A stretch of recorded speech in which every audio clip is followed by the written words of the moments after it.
Welcome to the Genius Factory. Enjoy the video. You're starting with the sheet open, so first select the range that might contain empty rows. This focuses the cleanup. Once selected, press Ctrl plus F to open Find, then click the three-dot menu to expand options. Make sure to check search using regular expressions.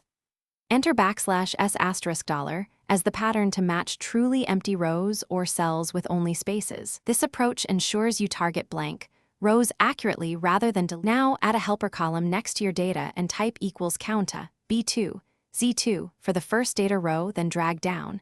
It counts non-empty cells per row.